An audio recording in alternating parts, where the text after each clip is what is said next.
Assalamualaikum warahmatullahi wabarakatuh. Perkenalkan, nama saya Uswatul Jannah. Saya dari Prodi PLB Pendidikan Luar Biasa Universitas PGRI Argopuro Jember, kelas 22B.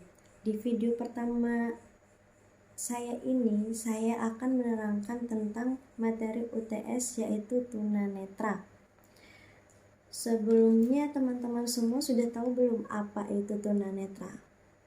Kalau belum tahu, dengarkan baik-baik ya. Tunanetra adalah istilah umum yang digunakan untuk kondisi seseorang yang mengalami gangguan pada indera penglihatannya. Contohnya seperti saya sendiri ini. Saya adalah tergolong tunanetra juga, cuman tunanetra itu dibagi menjadi dua. Yang pertama yaitu buta total, yang kedua masih ada penglihatannya, cuman saya kondisinya ringan karena saya cuman minus kurang lebih 2 terakhir kemarin saya kontrol.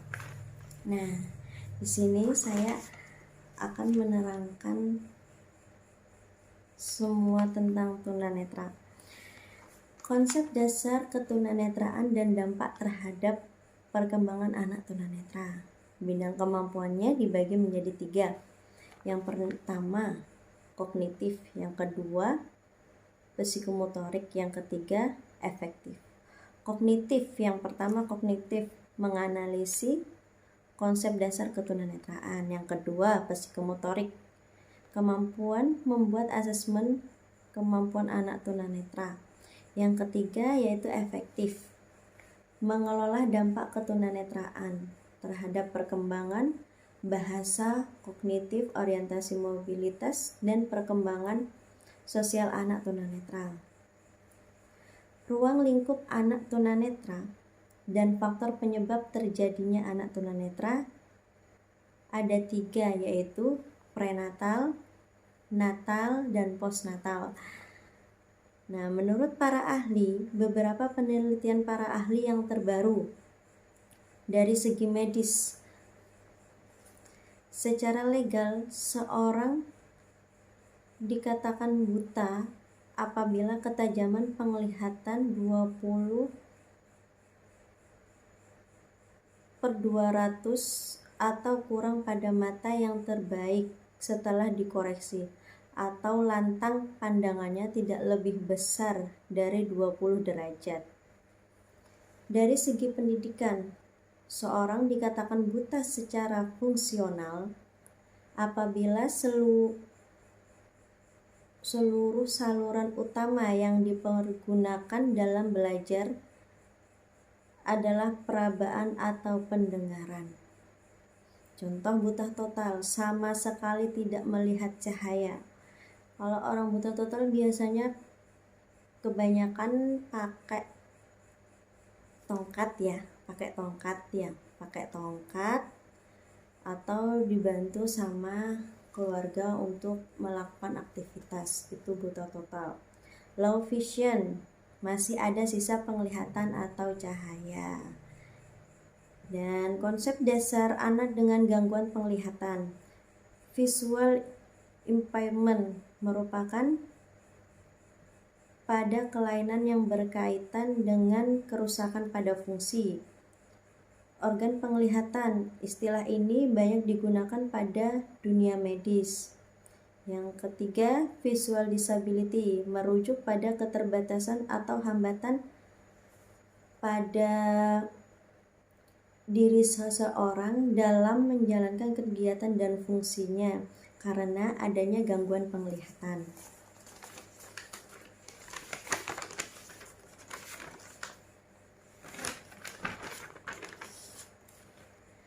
Visual handicap menggambarkan kelainan pada situasi tertentu berdasarkan kriteria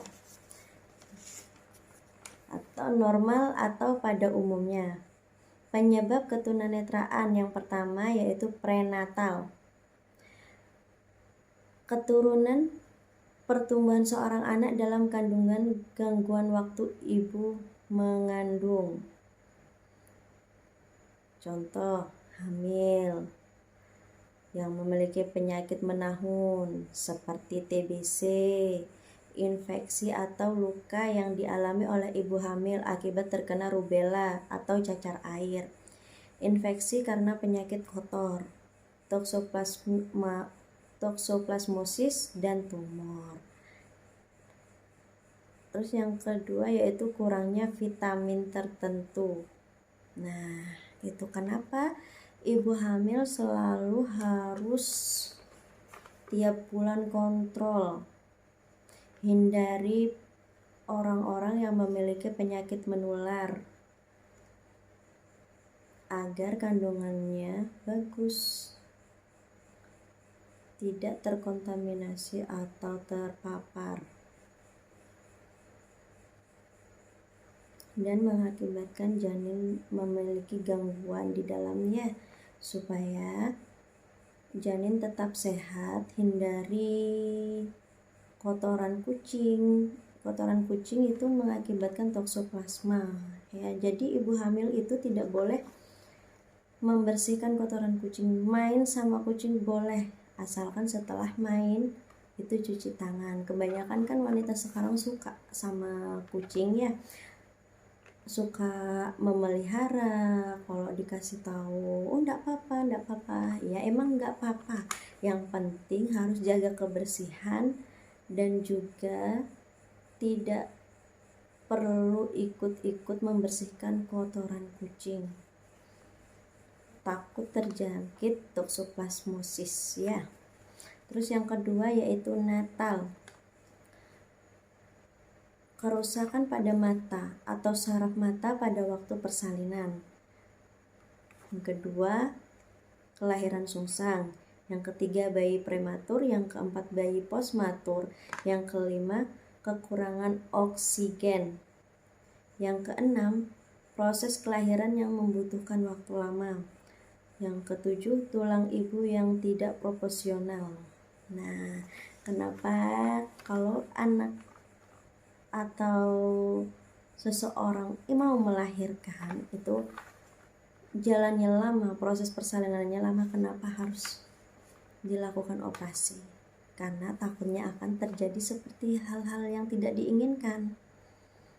Dokter pasti tahu mana yang terbaik buat pasiennya. Yang ketiga, postnatal, mengalami penyakit mata yang menyebabkan ketunanetraan. Yang pertama yaitu trakoma, katarak, glukoma, diabetik retinopati,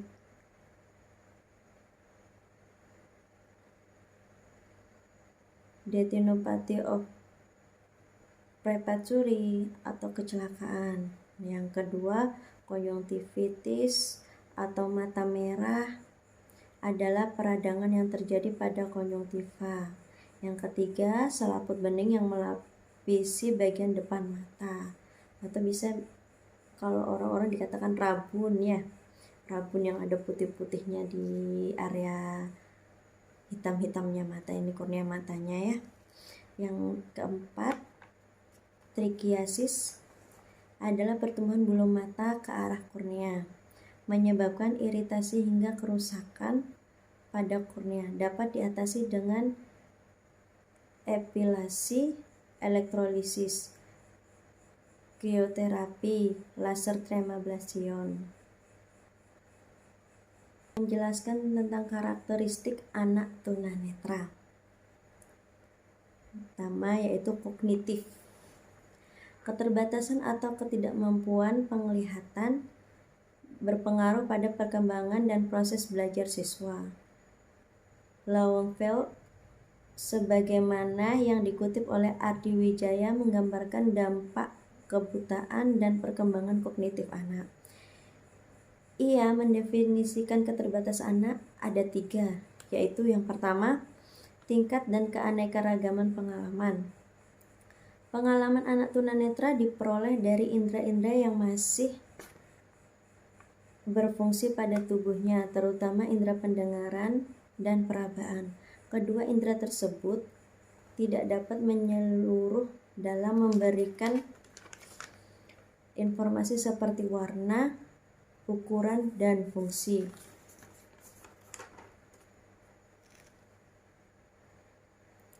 Dua, kemampuan untuk berpindah tempat. Keterbatasan penglihatan membuat anak tunanetra harus belajar berjalan dan mengenali lingkungan agar mampu melakukan mobilitas secara aman, efektif, dan efisien. Yang ketiga, yaitu interaksi dengan lingkungan. Anak tunanetra sulit untuk berinteraksi dengan lingkungan karena keterbatasan penglihatan mereka, membutuhkan waktu yang relatif lebih lama dalam mengenali lingkungannya.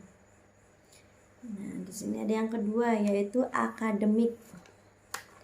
Kemampuan akademik anak tunanetra secara umum sama dengan anak normal lainnya yang berpengaruh pada keterampilan membaca dan menulis. Untuk memenuhi kebutuhan mereka, menggunakan media dan alat yang sesuai, anak dengan tunanetra total dapat membaca dan menulis dengan huruf Braille. Sedangkan anak low vision menggunakan huruf cetak dengan ukuran yang besar. Yang ketiga yaitu fisik. Keadaan fisik anak tunanetra yang sangat mencolok yaitu kelainan pada organ mata. Terdapat beberapa gejala tunanetra yaitu mata juling, sering berkedip, menyipitkan mata, kelopak mata merah, dan gerakan mata tak beraturan. Biasanya seseorang sering berkedip atau menyipitkan mata itu orang-orang yang matanya minus seperti saya ya, atau teman-teman juga bisa merasakan yang nonton juga yang memiliki penglihatan minus seperti saya ini. Saya kalau tidak pakai kacamata saya mesti harus menyipitkan mata kalau mau melihat.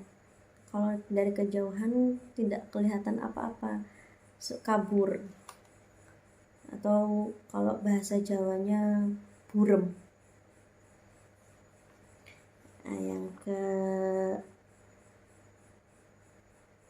keempat, motorik. Hilangnya kemampuan penglihatan tidak memberi pengaruh besar pada keadaan motorik anak. Anak hanya membutuhkan belajar dan waktu yang sedikit lebih lama untuk melakukan mobilitas. Yang kelima, perilaku. Secara tidak langsung, kondisi anak tunanetra menimbulkan masalah perilaku sehariannya.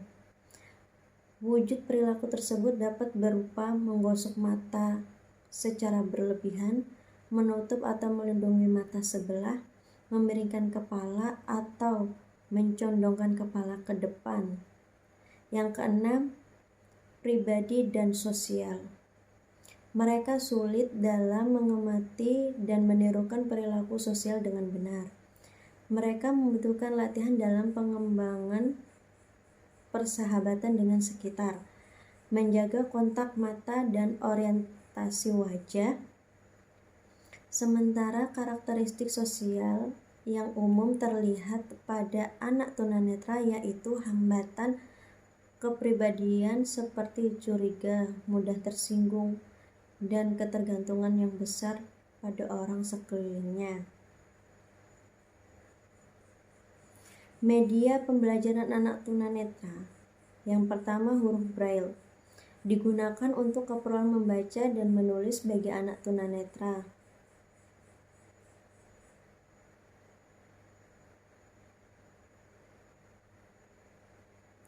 Eka Sasi menjelaskan bahwa huruf Braille merupakan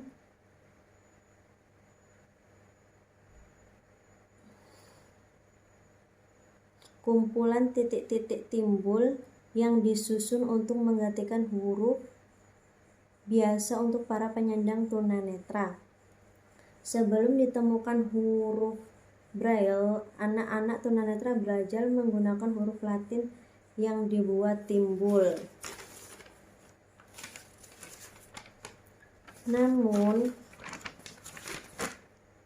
hal ini kurang efektif dan efisien. Yang kedua, yaitu kamera khusus untuk tunanetra. Diciptakan oleh Chihli dari Samsung Cina. Kamera ini disebut dengan touchsight. Kamera ini memiliki layar braille fleksibel yang menampilkan gambar 3 dimensi dengan gambar timbul di bagian permukaan. Cara kerja kamera ini ditaruh di jidat user. Yang ketiga, mesin baca Kurzweil. Mesin ini dapat membaca sesuatu buku yang tercetak. Hasil huruf-hurufnya dikeluarkan dalam bentuk suara. Mesin dapat membaca buku dari awal sampai akhir atau mengulang-ulang kata, kalimat, paragraf dengan terus-menerus. Bahkan mesin juga dapat mengeja kata. Yang keempat, mesin ketik Braille. Mesin ketik Braille lebih dikenal dengan keyboard khusus untuk anak tunanetra.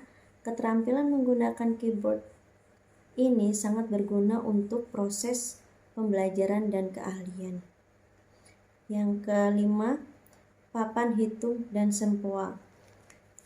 Untuk mengajar anak tunanetra berhitung biasanya menggunakan papan hitung khusus ataupun sempoa. Bulir-bulir pada sempoa memudahkan indera anak untuk belajar matematika.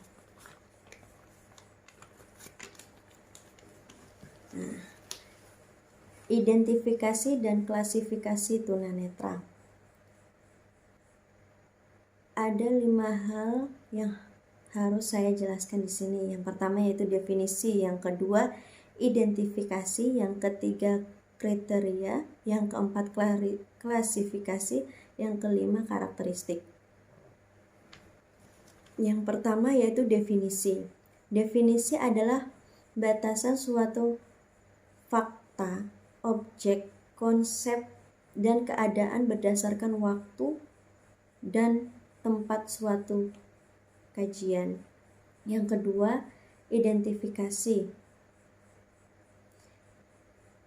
Identifikasi adalah menentukan atau menetapkan identitas seseorang. Yang ketiga yaitu kriteria. Kriteria adalah ukuran yang menjadi dasar penilaian atau penetapan sesuatu. Yang keempat, klasifikasi. Klasifikasi adalah proses pengelompokan benda berdasarkan ciri-ciri persamaan atau perbedaan. Yang kelima, karakteristik. Karakteristik adalah nilai-nilai yang berkembang secara teratur sehingga tingkah laku tersebut menjadi lebih konsisten dan mudah diperhatikan. Definisi tunanetra berasal dari bahasa Jawa, tuna yaitu rugi, netra dari bahasa Jawa yang artinya mata.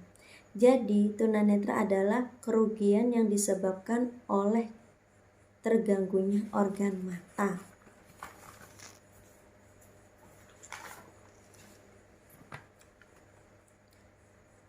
Menurut KBBI, tunanetra yaitu rusak matanya atau luka matanya dan tidak memiliki mata atau buta atau kurang penglihatannya.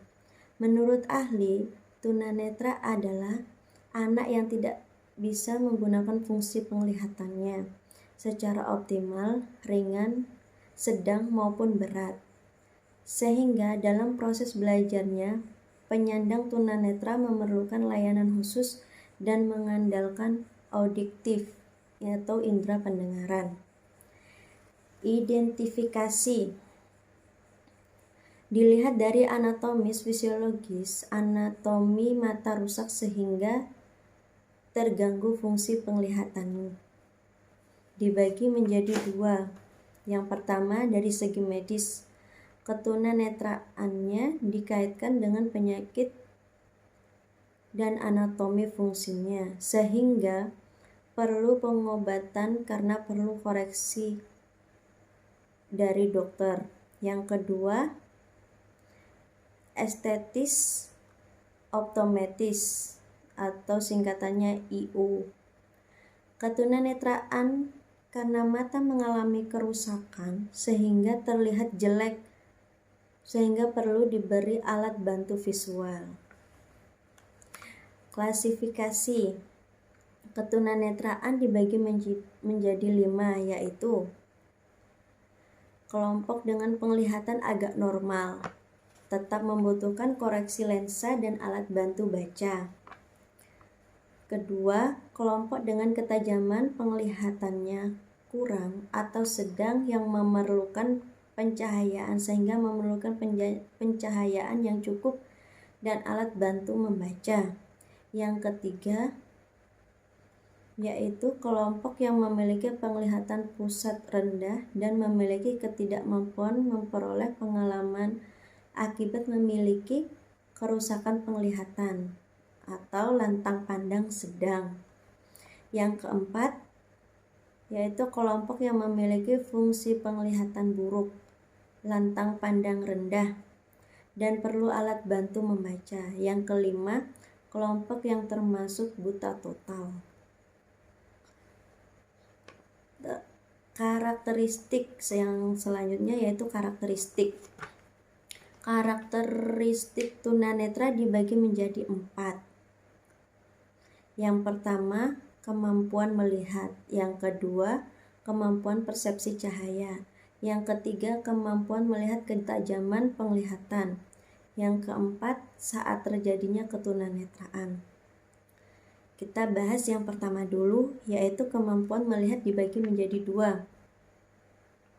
Yang pertama, buta total, buta atau buta penuh.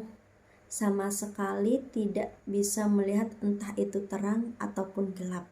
Yang kedua, memiliki sisa penglihatan atau low vision. Bisa melihat terang atau gelap.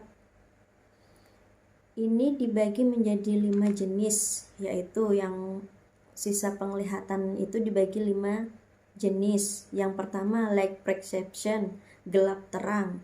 Yang kedua, light projection, perubahan cahaya dan arah sumber cahaya.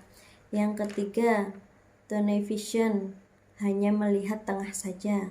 Yang keempat, peripheral vision, penglihatan samping sehingga penglihatan rendah, hanya bisa melihat bagian samping kiri saja. Yang kelima, yaitu penglihatan bercak. Ada bagian tertentu yang tidak terlihat, jadi terlihatnya itu cuma sedikit gitu. Yang kedua, yaitu berdasarkan kemampuan persepsi cahaya. Berdasarkan kemampuan persepsi cahaya ini dibagi menjadi 3, yaitu yang pertama, tidak ada persepsi, no light perception, buta total atau buta penuh. Yang kedua, memiliki persepsi cahaya, light perception, masih bisa melihat bentuk tapi tidak bisa membedakan laki-laki dan wanita. Yang ketiga, mampu memproyeksi cahaya, light projection. Mereka mengetahui dan mampu menunjuk arah dan mampu melihat jari. Terus yang ketiga, berdasarkan ketajaman penglihatan atau visus melalui Snellen test. Berdasarkan ketajaman penglihatan ini dibagi menjadi 4. Yang pertama yaitu tingkat ketajaman 20/20 feet sampai 20/50 feet atau 6/6 meter sampai 6/16 meter. Pada tingkat ketajaman penglihatan ini masih digolongkan tunanetra taraf ringan dan masih dapat menggunakan mata secara normal. Yang kedua, tingkat ketajaman 20/70 feet atau 6/20 meter sampai 6/60 meter. Pada tingkat ketajaman ini disebut low vision atau precision sight.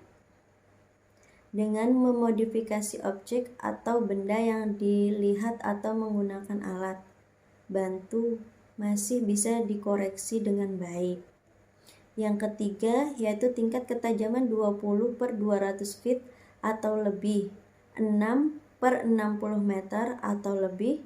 Ini termasuk berat, tapi masih bisa menghitung jumlah jari tangan pada jarak 6 meter dan masih bisa melihat gerakan tangan dari instruktur. Tingkat ketajaman ini hanya bisa membedakan antara gelap dan terang. Yang keempat, tingkat ketajaman penglihatan 0 atau visus, sama dengan buta total atau penuh. Tidak memiliki rangsangan cahaya, bahkan tidak mampu untuk membedakan gelap dan terang.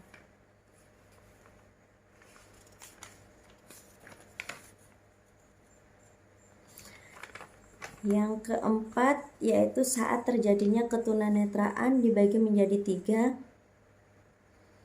Yang pertama, tunanetra sejak dalam kandungan atau prenatal. Hal ini terjadi pada kasus ibu hamil yang menderita penyakit menular ke janin, misalnya HIV, sifilis, cacar ibu saat hamil jatuh, terjadi keracunan makanan, mengonsumsi obat-obatan ketika sedang mengandung karena serangan virus toksoplasma dari kotoran kucing. Nah, sebelumnya sudah saya jelaskan ya mengenai prenatal ini. Terus yang kedua, tunanetra pada saat proses kelahiran natal. Ada kesalahan saat kelahiran, misalnya bayi sungsang, kelahiran yang membutuhkan alat bantu, bayi yang kekurangan oksigen. Yang ketiga, tunanetra setelah kelahiran postnatal. Bisa terjadi saat bayi sampai dewasa karena diabetes mellitus, terjadinya benturan, berlebihan terhadap cahaya, atau juga penyakit sifilis. Nah, terima kasih untuk yang sudah menonton video saya yang pertama ini. Untuk penjelasannya yang kurang maksimal, saya mohon maaf untuk kurang dan lebihnya. Terima kasih untuk yang sudah menonton. Jangan lupa like, komen, subscribe, dan share ke teman-teman kalian supaya dapat memahami ketunanetraan. Assalamualaikum warahmatullahi wabarakatuh. See you.